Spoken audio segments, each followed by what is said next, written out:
today we shall read Psalms 25 verse 3.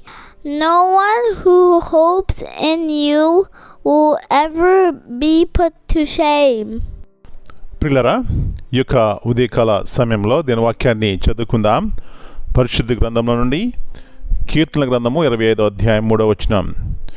నీ కొరకు కనిపెట్టు వారిలో ఎవడును సిగ్గునందడు.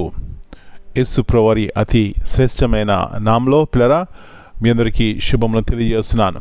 మరి యొక్క నూతన ఉదయకాల సమయాన్ని బట్టి మొట్టమొదటిగా దేవునికి కృతజ్ఞతాస్తులు చెల్లించుకుందాం. ఇక్కడ చూసినట్లయితే దావీదు అంటున్నాడు, నీ కొరకు కనిపెట్టు వారిలో ఎవడును సిగ్గునందడు.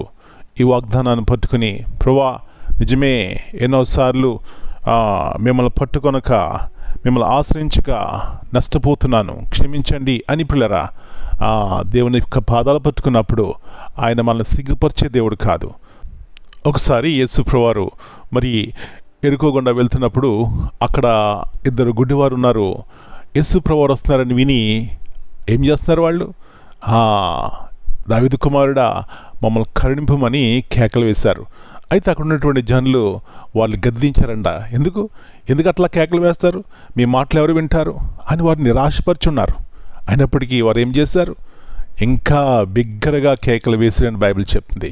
అప్పుడు యేసు ప్రభువారు నిలిచి వారిని చూచి, నా ప్రియుడా, నా ప్రియ సహోదరి, ఎలాంటి కరుణగల దేవుడు మన దేవుడు, దయగల దేవుడు మన దేవుడు.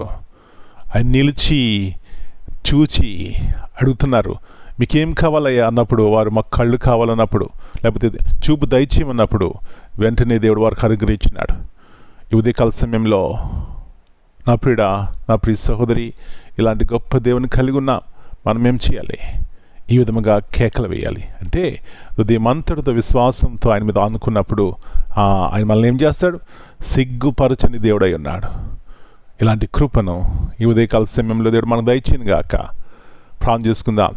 ప్రభువా, పరిశుద్ధమైన తండ్రి, జాలిగల దేవా, మేము పిలిచినప్పుడు పలికే దేవా, మీ పరిశుద్ధమైన నామమును బట్టి మీ కొందనాలనైనా తిరిగి జ్ఞాపకం చేస్తున్నారు. మిమ్మల్ని ఆశ్రయించిన వారు ఎప్పుడు కూడా సిగ్గు నొందరు ప్రభువా. అదే చూస్తున్నాం. ఆ గుడ్డివారు అరిచారు, బిగ్గరగా కేకలు వేశారు. గల కారణము వారికి తెలుసు, మీరు తప్ప ఎవరు వారిని బాగు చేయలేరని. ఉదయకాల సమయంలో మా జీవితాలు కూడా అలాగ ఉన్నాయి ప్రభువా. వాళ్ళు బాగు చేసేవారు ఈ లోకంలో ఎవరు లేరు, కానీ మీరే. కాబట్టి మీ వైపు చూస్తున్నాం. ఆత్మీయంగా శారీరకంగా మమ్మల్ని బలపరచండి, స్వస్థపరచండి, బలపరచండి, సహాయం చేయమని మనం మీ చేతికి అప్పగించుకుంటూ ఈ దినమంతా మెరికల కింద భద్రపరచమని యేసు ప్రభువారి అతి శ్రేష్టమైన నామమును బట్టి ప్రార్థన చేస్తున్నాను తండ్రి. Amen. God bless you all. My dear brothers and sisters, greetings in the precious name of our Lord and Savior, Jesus Christ.